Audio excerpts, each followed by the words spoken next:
Hello, and welcome to the first ever soundstage.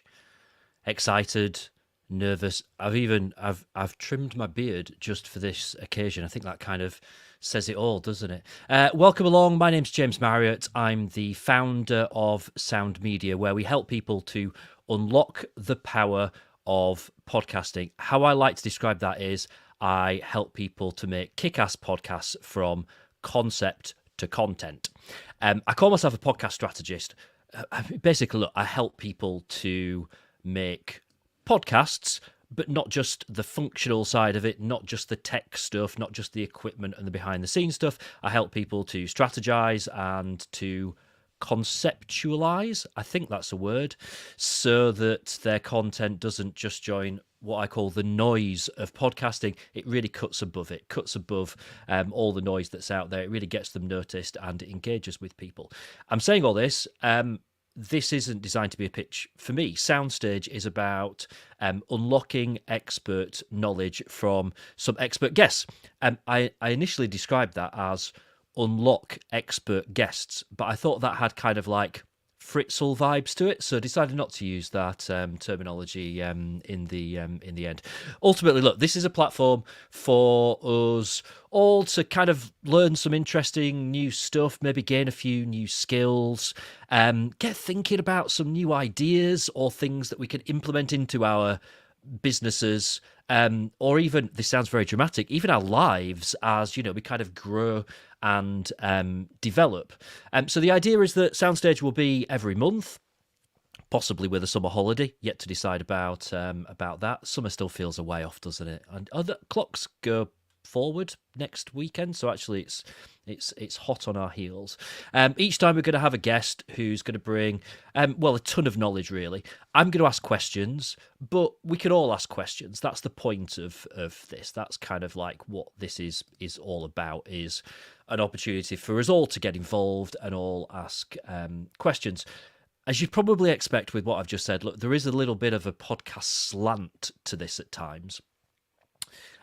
So, whatever subject we're looking at, we may well kind of concentrate a bit on how that works in relation to how a podcast can fit in, or how it can help us to kind of grow our podcast for people who are already doing one. Having said that, do you need to be a podcaster to get something out of this stream? No, not at all. Absolutely not.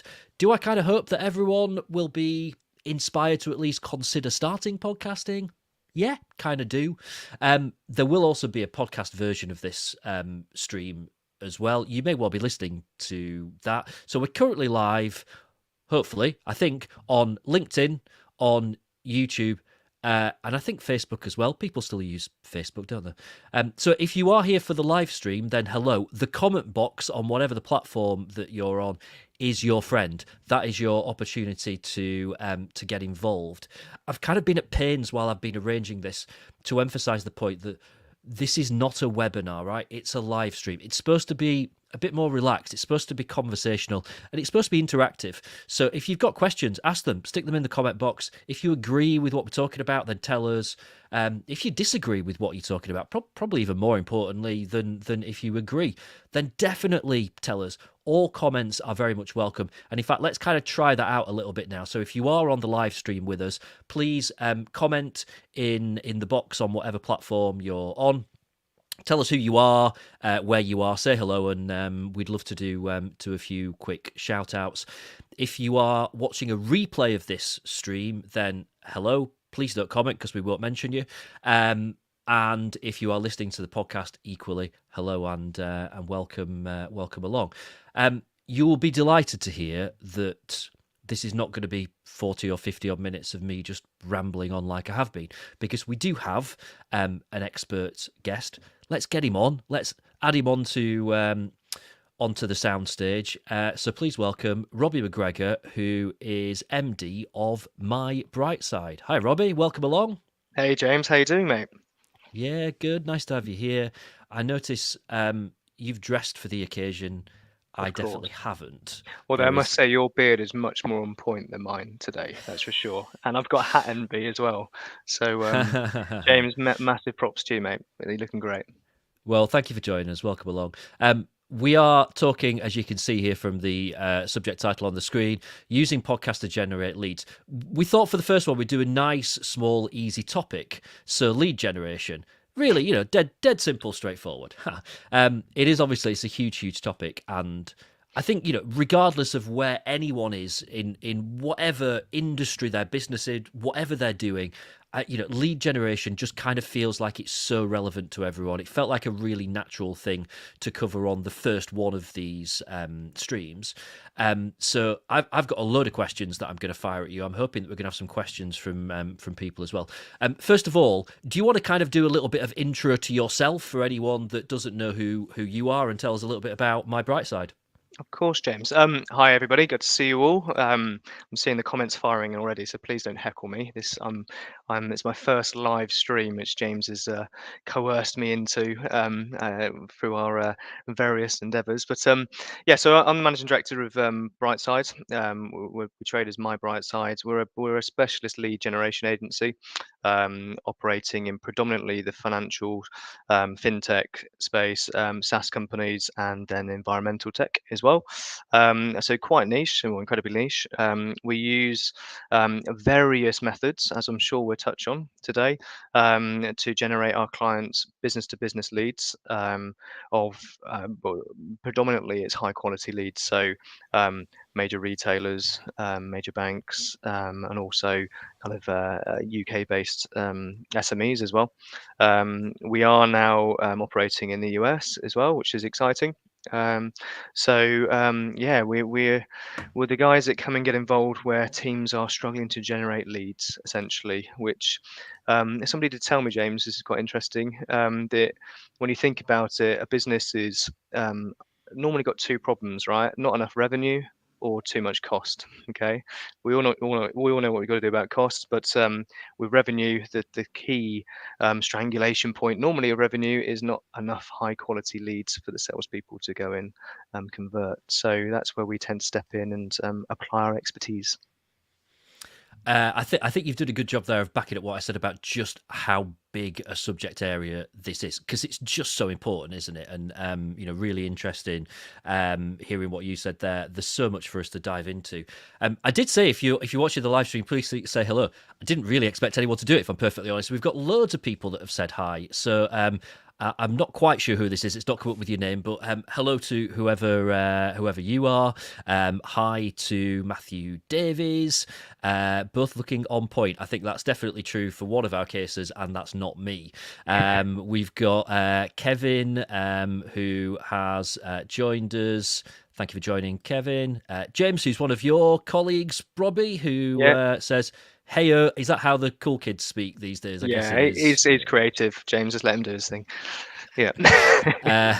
We've got Marek, who's tuned in. Nice to see you. Hi to Victoria Brown in sunny Solihull. I hope it actually is genuinely sunny today. It is. I'm in Sheffield, and we actually do have sunshine. It's after a couple of weeks of just crazy weather. It's a genuinely nice day today. Hello to Stephanie, who I think is looking forward to getting stuck into the subject. Catherine, by the way, anyone who's listening to this who's kind of already involved in podcasting or something, Catherine makes kind of music, bespoke music, particularly relevant if you are a podcaster. If you're thinking, I want my own music for my podcast, Catherine, brilliant person to connect with. Thank you for joining us. And hello to Tara as well, who has joined us, who I think is on a train at the moment on the way to London. We've also got Michael as well. Loads of other people that are commenting. This is kind of quite overwhelming, just how many people that we've got that's tuned into the live stream. That's great. Now, I did say a minute ago, this is not going to be 30, 40, 50 minutes of me rambling on. Before we get into the questions, I do just want to take 30 seconds just to basically explain something, and that's the why of what Soundstage is all about. Just because it's the first one, I'm not going to do this every time. But look, basically, long time ago, various conversations having with people, and I realised for what I do and the business that I'm in, I really should be doing some webinars. And this is probably about 2 years ago that I realised this. And I found myself 18 months later, and I still wasn't doing it. And I kind of sat and tried to figure out, why am I just keep pushing this one further and further down the road? Why am I not up for just getting on with it and starting it? And I realized it was just because when I think about webinar, I think about something that's just, it's a bit serious. At times, and this is not the case all the time, at times it can be a little bit dull. And that's just not what I'm like about in my business or anything that I do. And I really struggled to get my head around it. And one day I just suddenly realized, why don't you just call it a live stream instead? And that was it. I was like, right, brilliant, let's get it done. And here we are. And that's basically it. That's the background to this. The differences between this being a live stream and this being a webinar are pretty small. It's semantics. I get that. But for me, it's just really important that this is not something, there's a ban on PowerPoints. We're not having PowerPoints. There's no slides with graphs and stuff like that on. That's not what it's about. It is just about having some conversations, talking things through. Please do, fire in your questions. We've got loads more people that are commenting as well. Hi to Rachel, who says it's sunny in Portishead. I didn't realise Portishead's a real place until a few weeks ago. Mark, also must mention as well, Zach, who's also mentioned the hat as well. Lots of love for the hat. Very pleased about this. So, this is setting the start. I'm going to need to wear a different hat every time, aren't I? Right, let's get going with some questions, Robbie. I want to start with something that's pretty basic, but I think it's important. Maybe if there's people that are just kind of tuned in, listening to this, thinking, all right, lead generation, I hear it mentioned a lot. Not entirely sure what that means. When we talk about lead generation, what do we mean? Oh, wow. Big question, James. So you've got to be really careful with this, because it all comes down to expectation. Okay. So when people talk about leads, the first thing to qualify is, okay, are you talking about business to business, or are you talking about business to consumer? Okay. That's the first and foremost. And people will pretend that they're the same methods and the same methods and processes you use to generate a lead, but they're really not. They're different disciplines completely. When it comes to business, which is kind of the focus of today, isn't it, James? Is a lead is really to the how you want to receive a lead. Okay. Now, in our world, in Brightside's world, a lead is a qualified person ready to have an appointment with the salesperson or with the decision maker within the business. Okay. So in essence, a lead is an appointment that's been booked. Okay. However, there are secondary and tertiary types of leads that happen. So people that might say, yeah, can you send me some more information? Or can you sign me up to your newsletter? Or yes, I'll come to your webinar. Or speak to me in Q4, because that's when we're going to be reviewing this. So they tend to be what we call secondary leads in our process. In the industry, normally it gets differentiated between sales qualified leads and marketing qualified leads. But really what we're interested in a business to business landscape is a sales qualified lead, i.e. somebody you could walk into the room with, and they are there wanting to talk about the product that you offer.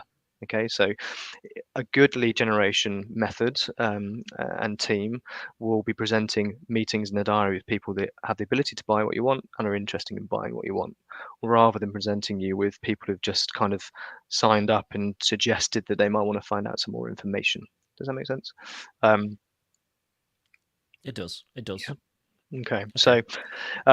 So then the next obvious step from there, James, will be, okay,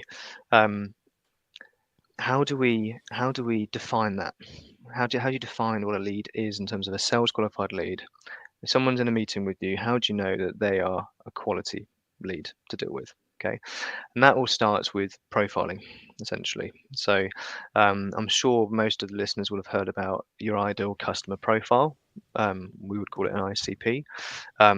Naturally, every business has got its ideal customer. Okay. So for example, if it was a finance broker, I'll take a really simple example. A finance broker is probably looking to speak to a managing director, a financial director, or a financial controller of a business who's got the ability to make a decision on their product. Okay, so a lead is, yes, it's an appointment booked, but it is also got to be an appointment booked with the right person. Okay, has the ability to make a decision. Yeah. It then gets into a bit more complexity there, James, in the sense that, okay, that's all brilliant, but what you really want is people turning up to meetings who are warm. i.e. they know that they're coming into the meeting, they've been primed for the conversation, yeah, and are kind of showing the right buying signals to really just get on with a sales appointment. Which is where it gets a little bit trickier because you have to find warm leads and warm leads up as well. Yeah. I think this links to a question that I was going to ask, which I think you're kind of on the verge of covering there. And this is such a simplified question for something that I'm not sure it can be simplified. But are there good leads and bad leads? Absolutely. Yeah, absolutely. So it gets quite complex because let me try and make it simple for you. It all starts with data. Okay. So back in the day, before social selling became a thing, before inbound and outbound really became a thing, leads were kind of just given out as, here is a list of people, here's their phone numbers, they're the right sort Okay. of people you want to speak to, and then you give it to the salespeople and they'd go and ring those leads essentially, or they go and visit all the companies on the road. Okay. You then had this evolution of the internet, Yep. and COVID also shifted things quite significantly with hybrid working from home as well, where the reliance on getting people's attention and getting conversation started. Because let's face it, really, a lead is a conversation that's been started and is got mutual benefit for each other. Mhm. Is it all shifted online. Okay, so the ability to ring somebody's office in a B2B landscape and try and get through a gatekeeper to get to the Ring decision maker. somebody's office? Exactly. It's all changed, right? Ring people? I What? know, I know. Well, cold calling is now socially unacceptable. Yeah. I mean, it probably wasn't acceptable in the first place, but it worked. Okay. Um, so the landscape's changed, which means what qualifies as a good lead and a bad lead really starts with the data, right? What are we operating from? So um, there's various things in this. You look at things like firmographics. Are they the right companies for us to be selling to, right? So, I mean, James, you can do a podcast for pretty much anybody, but let's go back to a financial broker, 'cause it's an easy one for people to understand. They will probably want to be dealing with SMEs, yeah, because their product offering are probably better suited to smaller to medium businesses, because the bigger businesses will be dealing with the major banks directly. Okay. Okay, great. So firmographics, we'll be looking at headcount, the revenue, okay, the geography perhaps, and all these sorts of things that kind of get you the sweet spot of companies, right? You then move on to the ideal customer profile within those companies. So, for example, you might want to talk to the managing director. You probably want to speak to the financial director. James, in your case, you'll want to be speaking to marketing directors, I imagine, and marketing managers and brand managers, etc. So you find the right people within the ideal companies. Okay, and then you're starting to build a very basic data pool. Okay, bad lead generation will stop at that point. Okay, and it will just give you a mass of companies and potential people who you can speak to, and then go and spray and pray and trying to get a bite. Okay, where data gets really clever is in forms of segmentation. Okay, so there's various ways you can do that. You can do that by geography, perhaps, if you're operating in the north and the south of England. Good example for us, James. Perhaps you might want to be looking at things like technographics. So a good lead generation company will be able to tell you all of the companies that are running on a particular accounting software, Xero, for example, or a particular customer relationship management platform like HubSpot or Pipedrive or Salesforce. Yeah, it is possible to qualify companies that are working on particular tech stacks. Okay, so all of a sudden you start painting this picture of intelligent data that matches the product that you sell. Yeah, so when you get in the room, there's a much higher chance of conversion as well. Okay, now once you start segmenting things down, um, you can then also use what we would call sales intelligence. Okay, so James, a classic one for you might be if a marketing department is currently hiring, or the headcount in the marketing department's increased in the last 6 months, for example. Yeah, that would Mhm. suggest that there might be some budget around or more consideration to take a podcast on board. Yeah, as a Sure. project. So you can start using sales intelligence. So you're not just going after the 10,000 companies that are your total addressable market. Yeah, you're actually going after the segment that are prime for you and saving everybody's time and your reputation at the end of the day. Um, and then also in the data, you can also pick up, there's a bit of kit that we have that can pick up what's known as intent to buy information. So you can find out if a company is actively searching for your solution. So in your case, James, it might be podcast production. Yeah, we'd monitor that search term, and we could tell you all the companies that are showing signals for researching that podcast production, which then you've gone from total addressable market down to ideal, and then we'll go down to the 3 to 12%, depending on the industry, that are actually in market for your solution. Okay, so that then presents you, in essence, buckets of ideal prospects. Okay, in the old days, that would have been leads, right? You'd give that to the salespeople, go and do your magic. Okay, and you get mixed results.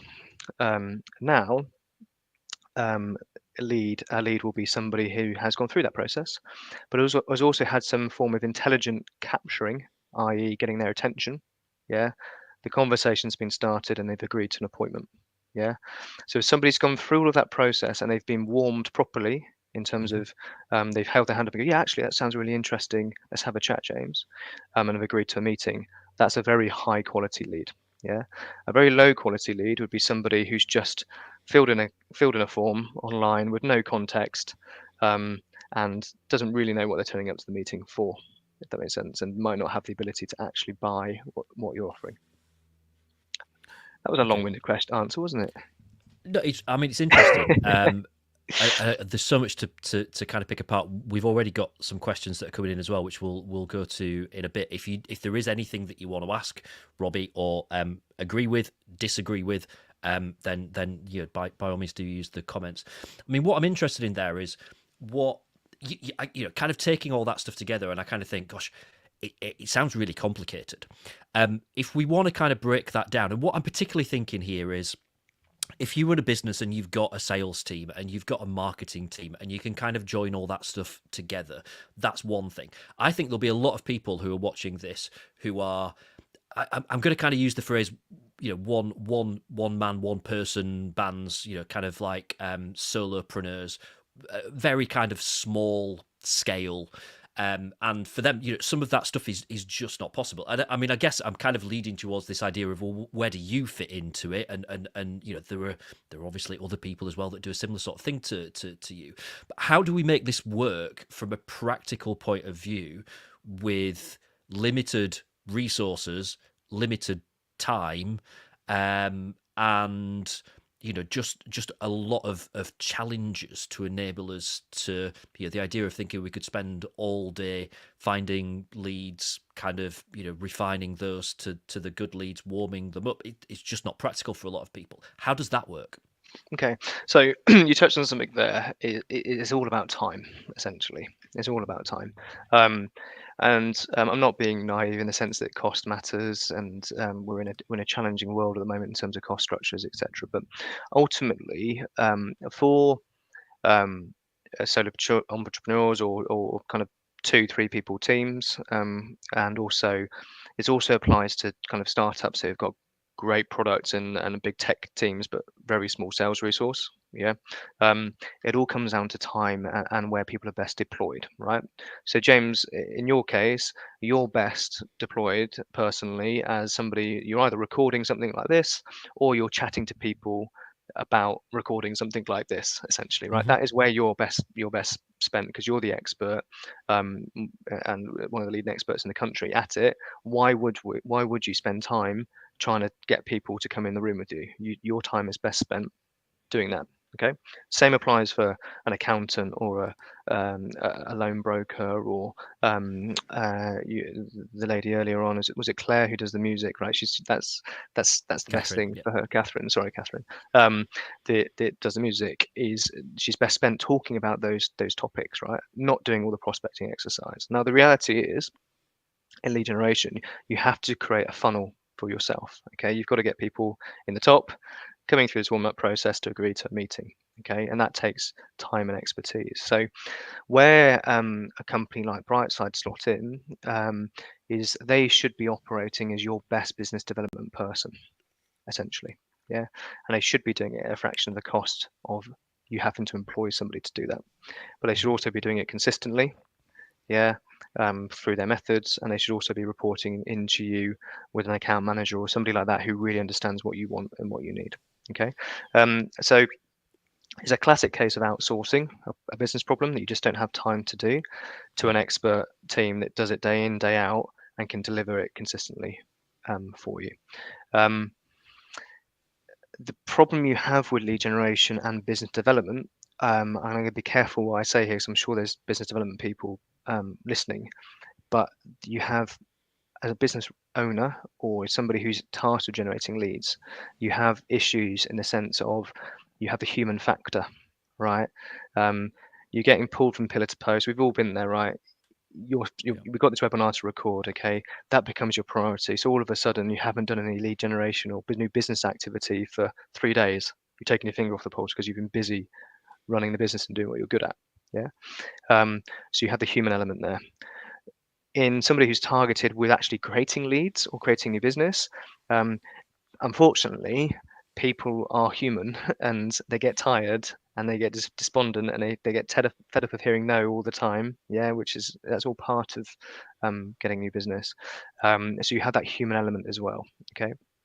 You then also have kind of what gets called as output from a sales function. So you've always heard it, if I send out 10 emails and make 5 calls, and I know I'm going to get 2 meetings, I know I'm going to convert one of them, right?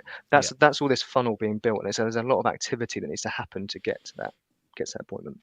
And then the final thing that is always a challenge for people is if you were going to employ somebody in to do business development, there's what's known as a ramp-up period. And anybody who's been in business development or in a sales role will know this. They'll be familiar with this. You start a job on day one. It normally takes you 3 to 6 months to start your pipeline rolling, and then you've got your sales cycle as well, which takes another 3 to 6 months to close a deal. Yeah, so a human coming into a role has got to learn everything before they start turning their pipeline and getting deals closed down. So if you slot in a specialist lead generator, they can create the leads for the people that are already the experts, in your case for you, James, to go and have the meeting, and they're more likely to close the deal straight away. Does that make sense? Yeah. It does make sense, yeah. One thing that I wanted to kind of touch on is I think people, lots of people talk about lead generation, talk about how important it is to kind of have leads coming in. I think that there is probably a bit of confusion among some people between you've got lead generation, you've got marketing, you've got networking, and there's pressure applied, as soon as you enter the business community, wherever you are, and we've kind of touched on this idea of solopreneurs. In fact, Victoria got in touch. I'll just put this question up now, just about how we make the most of it as solopreneurs. She hates that term. I do too, but it is the one that fits best. I think sometimes that for some people this stuff all gets a little bit jumbled up, and it's like, well, what's the difference? What bit of this is lead generation? What bit of it is marketing? What bit of it is networking? I'm going to further confuse this now by first time in this chat that I've actually now brought up this subject, but bring up the subject of podcasting as well, because one of the things, the whole headline of this session is how podcasting can aid lead generation. Sort that out for us, because that's there's a lot of different stuff there, isn't there? Where does each element fit in? What does what job? How does that all work together? Where does lead generation fit in? Where's marketing? What's the difference? Networking, podcasting. Let's make sense of this mush that we've just created. Okay. How long have we got, James? So in a nutshell, you have 2 forms of lead generation. First and foremost, you have outbound lead generation and you have inbound lead generation. Okay. So outbound is direct. Yeah. And I don't mean spamming. I mean you pick your segments properly. You hyper personalize your approach. Yeah. You start a conversation using very good calls to action. You use hyper personalization, so imagery, that's bespoke to recipient, or videos that are bespoke to recipient. This is all outbound methods. Okay, the most common channels for that are your LinkedIn, email, and phone calls. We're seeing activity happening on things like WhatsApp, etc., but that's all a bit spooky, that stuff. So you have outbound lead generation. Okay, done properly and done in a human way, that is by far the most effective and quickest way to book yourself quality sales appointments, okay, with the right people, because you can choose who you're going to go to. Yeah. Yep. um, so you can make sure it's the right people. You can also choose the message and how personalized you're making it, so you can really start a conversation that way. And you Yep. have various channels to kind of to operate. Yeah, so if you employed a salesperson and you said you need to go and get in with all of the major retailers in the UK, yeah, they're going to use these channels as a real person to get in contact with those major retailers. Okay, Yep. Okay. that's outbound. Inbound is things like consistent content um, posting, for example, of which podcast is one form of that, and I would argue probably the most effective form of it. Um, and then other forms of inbound would be lead capture forms or Google Ads, etc., etc. Okay. The problem that you have with inbound is it can be very slow. You have to build up Yeah. and you have to really double down on it. Okay. Um, and often it can, if you don't get it right, it can create a lot of noise. And by noise, I mean um, people are interested, but they're just interested because they're interested. They haven't got the ability to buy. Yeah. Whereas with outbound, you can make sure that you are chatting to the right people. Okay. Where it gets super effective is if you blend the two. Okay. Now, when you start blending the two, this is where you start getting into the confusion. Okay, well, is that marketing? Is that brand? Is that lead generation? Okay. The reality I can take a good example from our office. Okay, because I can't talk about what we do for our clients. I'll take an example in our office. Okay, we're a dog-friendly office. We have um, officially we have two office dogs, but we have visitors as well. And basically, in one of our campaign, we have Max, who is Zach's dog, one of our account managers, and he gets featured in our posts um, on LinkedIn, on the company page. He's also on the website. He gets mentioned on some of Zach's posts as well, and he's also in the outbound um, campaign for one of Zach's campaigns. There's an image of Zach holding the recipient's name and their logo and everything to start the conversation off. Okay, Okay. so he's in the outbound, but he's also in the inbound content. Okay, pretty much every appointment that gets booked for Zach, the person asks about Max. If that makes sense, he asks about the dog. Okay, so that shows to us that actually the inbound Do- stuff and the brand and the marketing is working. Yeah, they are coming in so warm because they love the dog. Yeah. Dogs are the key to lead and basically business success. Dogs are the key. Exactly. That's what That's that's it. what we're saying. All this That's it. stuff we're Yeah. talking about, nonsense. Dogs. That's the answer. What about For an cats? Can we animal. use cats as well? Cats. Cats and dogs. That's it. That's it. But there's an important point there. Okay, is we talk about business to business lead generation, business to business marketing. Okay, business to business brand. This is all brand and marketing we're talking about. So the case of Max the dog there is part of our brand. Yeah, I mean Yep. he's Zach's dog at the end of the day, but he's part of the team. He's part of the brand. All of a sudden, people are starting to get a feel for what we're like as a business and what the culture is internally. Yeah, by proxy of our posts. So now the business to business has moved to actually business to understanding our brand. Okay, and we're slowly then starting to bridge this gap from B2B to what we call P2P, which is person to person. Yeah, Right. and ultimately people buy from people. Yeah, so for example, James, as somebody referenced earlier, you're now going to have to turn up to all your meetings with cool hats on. Yeah, because it's Kind of become do anyway, to be fair.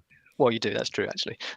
But it's part of your brand, right? The beard is part of your brand, etc. So all of a sudden, um, this inbound method and the brand and the marketing is massively contributing to warming up the lead. Okay, I'm saying all this with a pinch of salt because um, certain agencies and certain marketeers they'll spend so much budget on trying to find their Max the dog, right? And try and create this brand, when really there are some really simple steps that just need to be taken to help warm the lead generation process. I guess from that, you almost trying too hard. Yeah, Yeah. yeah. And people smell that. People smell that. It's person to person, right? Yeah. You know if someone's trying too hard. You know if it's not authentic, essentially. I've never heard the phrase P2P before, and I probably should have done. I love that. I think that's brilliant because you're right. You know, we all talk about B2B, we talk about B2C. P2P is so true, isn't it? That person to person thing. You're right. Everyone says people buy from people, and we say it, but we like. You know, do we really then put that into some kind of practice in terms of how can you use that? This is where I think stuff's interesting with podcasting, because podcasting kind of has to be organic. You know, it's you can spend hours slaving over a blog, for example, or other forms of content. A podcast is a conversation. You can't, you know, once you've had that conversation, you've had that conversation. It is what it is. It's interesting or it's not. So I think that the way that it kind of shows personality is really unique, and is one of the reasons why I love it. I want to pick up on something that you said right at the beginning of that last segment, and I think this is potentially a barrier to some people when it comes to some elements of lead generation. You mentioned it's not about spamming people. Yep. We all, you know, we're all getting emails all day long. We get messages across multiple platforms all day long. It's quite a fine line, isn't it? Because you're putting something. It's quite an aggressive way of going about lead generation. It's very, I hate the phrase proactive, but that's what it is. You know, you are forcing your way in front of someone. And we also know that there's a degree of kind of repetition of messages, you know, kind of very basic kind of marketing stuff that's necessary before someone really kind of takes notice of what you're saying. How do you define where that line is between doing that and it straying into this fear that I think some people have? And I'm one of those people. You know, I'm very nervous about doing things because I'm like, I don't want to be that person that ends up spamming people, that you know, ends up becoming that annoying. You know, I've had people that I've got really frustrated with because it's just email after email after email. And then, you know, the ones that are like, I saw that you read my email, and I'm like, I read your email because I was trying to find the unsubscribe link. You know, how do you figure out where that line is? Yeah. So I'll come back to the data to start with, and then we'll go into the actual outbound approach. As long as you've got your data right and your segmentation right, okay, and you've really got it down to this is an ideal customer who I can solve a problem for, okay, and I've used some intelligence about this person, okay, then you've got a wealth of information to actually run the outreach to this person, the lead generation to this person, okay, if they're hiring, if they're using particular tech, etc., right? So you can then construct a conversation starter to them that is actually relevant to them, rather than go, hi, first name, how's it going at company name, buy from me, pitch, right? Which is what everybody does. It's infuriating. So that's that part of the data starts this, what we would call hyper personalization and then humanization of the lead generation. Okay, so I'm just throwing buzzwords out here, so let me explain what that means. Hyper personalization means we will, when the first email lands with somebody, okay, and bearing in mind this will be a warm email, so it's landing in their inbox, not in their spam box. That's the first hurdle to get over. It's very technical how you do that, so that's one for another day, or people can just message me on that one. You get into somebody's inbox, okay. The first thing is, are they going to open the email? Okay. So if you've got that data wrong and you've put a very generic opening line on email, they're not going to open it. Okay, that's the first hurdle. The industry average is around, it depends on the industry, but it's about 10 to 20% of his own open rate of every email you send in a marketing campaign. Okay, if you get the personalization right and the segmentation right, you should be getting between 65 and 80% open rate on your campaign. Okay, which if you think about it, that's kind of the first hurdle. Yeah, in the old way, that's getting over the gatekeeper, right? They've opened it. They're there to read whatever you've sent them. Okay.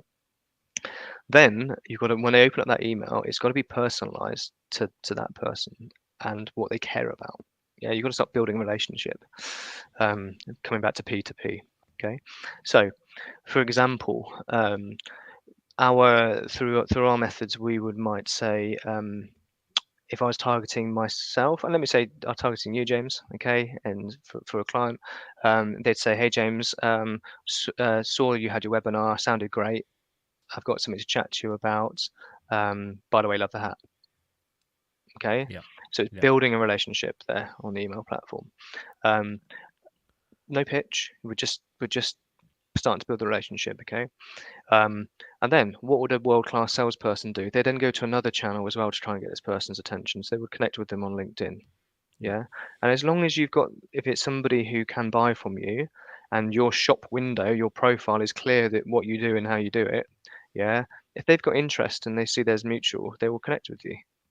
Yeah. But then you don't just continue to buy from me, buy from me, buy from me.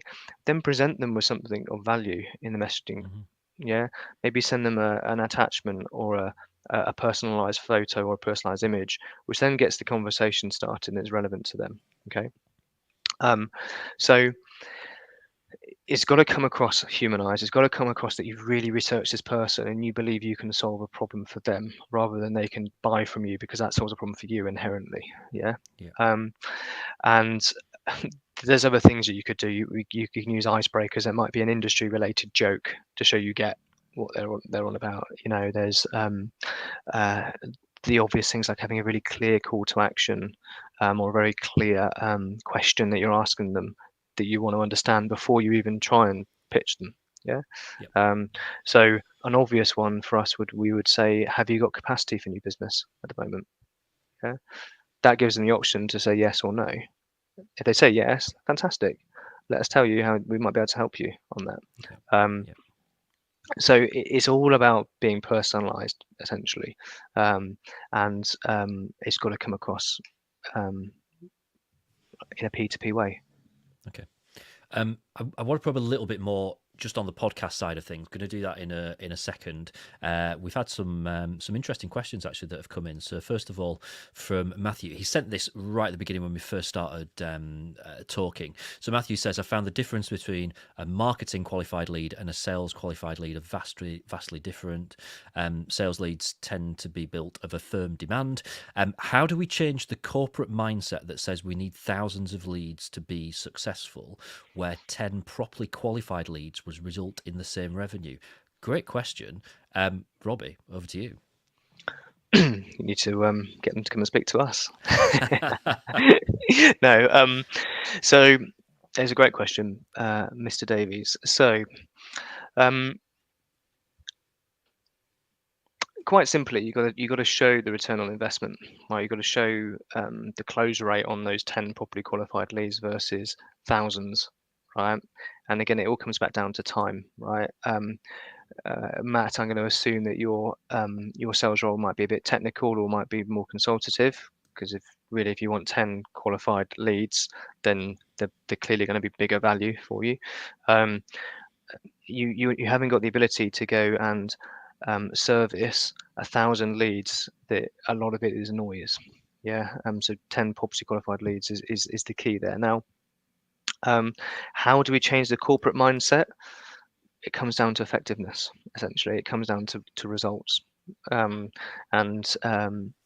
measuring the results from each campaign. Yeah. So things like we ran a dashboard, for example, for our clients, so the clients can see from each campaign what the percentages were, who's booked appointments. So they can start seeing the actual funnel of the lead generation as well as the funnel of the sale. That makes sense, and how effective it is. Now, the challenge you're facing there, Matt, unfortunately, is there is a whole industry built around marketing and built around kind of all the things that help towards lead generation. And of course, you have companies like Google who AdWords is a brilliant tool, don't get me wrong, but if you don't set it up right, you end up with so much noise coming through. Yeah. And if you're in a niche, it can cost you thousands and thousands of pounds to get one lead come through. So it's a very big question, Matt. But I would say, again, if you want 10 highly qualified leads, you've got to really go strategically outbound to these people that you know are the right people. And then you've got to just have the help of marketing and sales collateral to support that. Yeah. That makes sense. Question from Kevin. This is an interesting question from Kevin Pritchard, who is perhaps touting himself as a potential customer for you here, Robbie, but says, how do we as potential MyBrightside customers find out what you have on your database that might be useful to us? And says, we do not know what might be useful that you might have, if that makes sense. I think it makes sense. Does that make sense? Makes sense. Yeah, makes sense. Okay, Kevin. So where do I start with this one? Is our database is live, is what you need to know. Okay, so in the US, UK, and Europe, the first and foremost is you've got to be GDPR compliant, particularly Yep. the US, but in the UK and Europe you do. So you've got to have a compliant data set. It then needs to be very, very high quality. Yeah, so there are data providers out there who will send you a database, and 60% of it is no good. It's old. People have moved, etc., etc. Yeah. So first and foremost, is we through our process, we check those people are still in role. Okay, they're still in the job. So that's obviously a big part of being useful, is making sure you're going after people that still exist and still are in that position. Okay. The next part will be how is it enriched? Can we make sure we've got the right social profiles for that person? Have we got the right business to business email address? Why on earth people do prospecting on personal email addresses, I've got no idea, because I don't know the last time I checked my Gmail for business. I check it for my car insurance, and that's about it. So you're making sure you've got the right business to business email address, and making sure that data set is tip top. And then, Kevin, in our process in Brightside, is through our sales process and our onboarding process, is we'll be getting to understand your target market, who you're after, who you really want, any sales signals, technographics, etc. We can literally filter, for want of a better phrase, anything you'd need to know about a company in terms of its location, its headcount, its revenue, and even down to the number of sites it operates from, etc. So there's loads of things we can figure out, and then if the person is enrolled there, then we can find out they're enrolled there. If they're a decision maker, they'll be on our database. Kevin, there are also things in that where I talk about technographics and knowing if they've got a particular technology. There's about 5,000 of those that we have mapped, so I couldn't answer you directly if there's a particular one you're looking for, but we'd follow that through in the onboarding process. So it's quite a big question, but it's live data, and it's fully enriched with all of the availability that you'd need to be able to make a proper segment of people. Cool. Robbie, I'm slightly wary of time. There was me this morning thinking, God, are we going to be able to make this last an hour? And here we are, only 10 minutes to go before everyone will want to, or certainly everyone that's watching it live will want to head off and have their lunch. Let's talk a little bit more about where podcasting fits into this. Now, I think with very much a podcasting brain, and there's various things that have come up where I've been thinking like, oh, podcasting can help with that. I kind of feel like everything we've talked about, you can sort of see where podcasting applies. I mean, one of the things that I would add is if you want to do something that concentrates around 10 really strong leads, then having a podcast where you invite those 10 people onto your podcast as guests could be a really interesting part of that kind of process and that workflow. There's loads of other stuff that I kind of want to say. What I want to do is perhaps use an example to illustrate the kind of thing that we mean about where podcasting can fit in, because you've recently launched your own podcast, Robbie. So I want to ask a little bit about where that fits in for you, because we've talked about all this in kind of very third person. Of course, you're also doing this in terms of the fact that you've got your own leads to generate. Now, I know a bit about your podcasting. I know that your first guest was rubbish, but it's got much better since. He had a great hat on, I can tell you. He had a great hat on, yeah. It was me. So just talk us through kind of where a podcast fits in for you that kind of helps illustrate this idea. Okay, so the first and foremost is we launched our podcast in October. We got a few episodes recorded before we launched, and James is brilliant. He guide us through the process and how to kind of get your runway set up and all your tech set up, etc., and produce it properly. So we launched it in October, and we're already kicking out a number of leads each month on the back of the podcast. So that's the first thing to say, is it does generate leads directly. Where it's really adding value for us right now, and this will apply to the solo entrepreneur question, it will also apply to smaller teams and bigger teams, is it enables me as a business leader, and I haven't got any ambitions to be like the next Gary Vee or Stephen Bartlett of the podcasting world. It's more of a branding exercise for us, but it gives us a forum where we can get experts on, yeah, who could be potential customers. James, you're right. There's the flattery element of bringing somebody onto a podcast, and it builds the relationship. But also it means that I can sit and have a chat for 45 minutes with somebody, and then we create ourselves a month's worth, if not more, of content that our team can then use on LinkedIn. We focus on LinkedIn content predominantly because that's where the biggest results hit in for B2B, that our creative team can just get on with and use. Okay, so from managing my time and managing the team's time, that's really super effective. Okay, now from a potential lead and prospects perspective, is it also, if you get it right, you can add massive value. You thought, everybody's heard of thought leadership, right? And oh crikey, I don't know if you've ever tried to write a blog post, but I'm sat there like 3 hours later and I've only written 4 lines, you know. Whereas with this, it just flows, it's natural.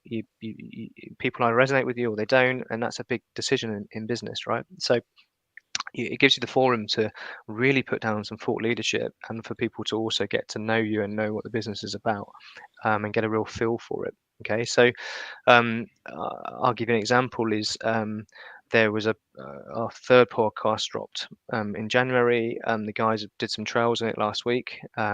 Just some like 30-second snippets that have come from it.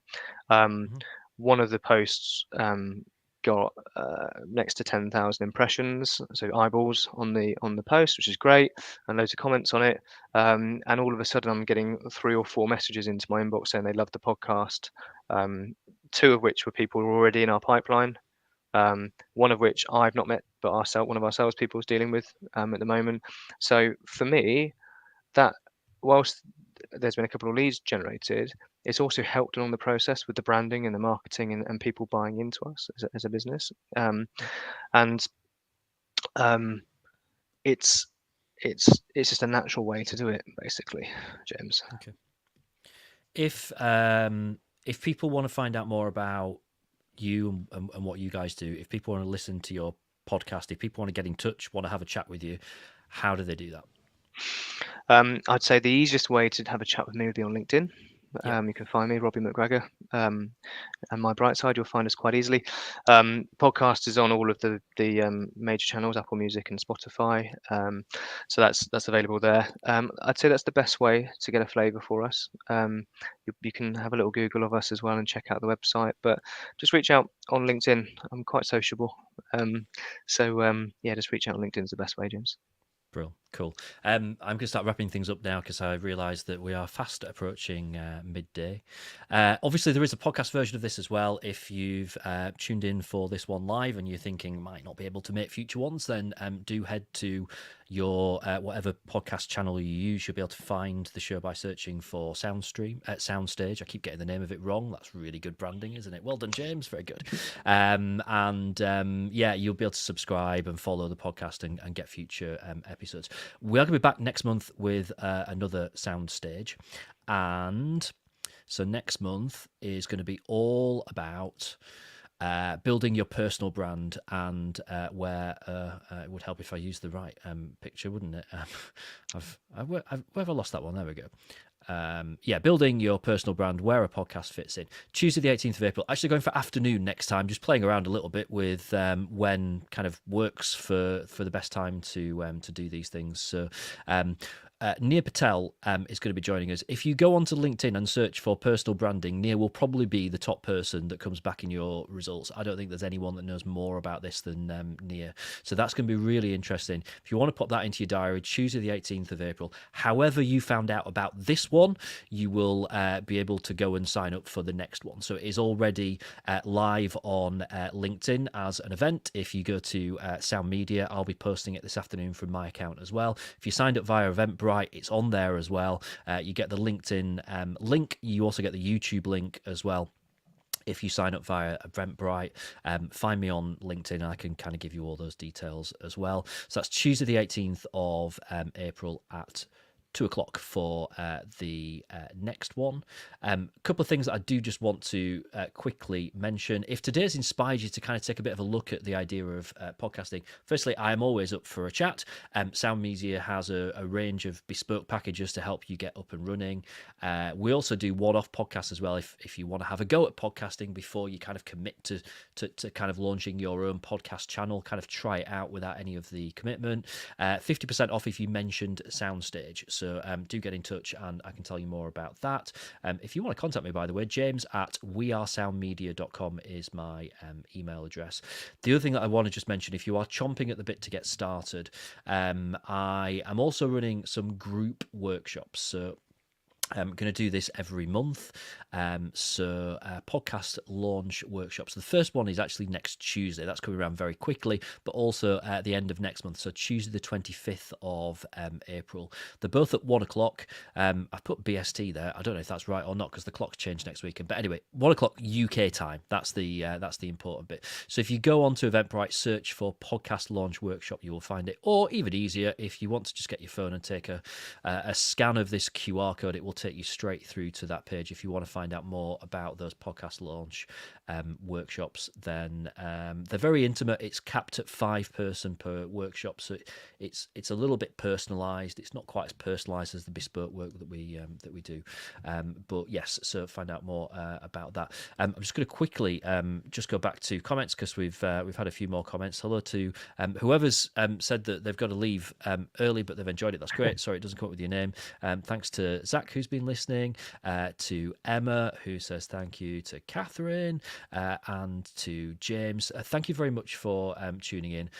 Robbie, thank you for joining us today. It's been a real pleasure to chat. I think I hope there's been some really useful things. It's certainly got me thinking about a few things as well. So I hope there's been some useful things. Thank you to everyone that's tuned in, be it for the live stream, be it watch again or the podcast version, and very much hope to see you back at the soundstage for another expert guest next month. Thanks, guys. Thank you.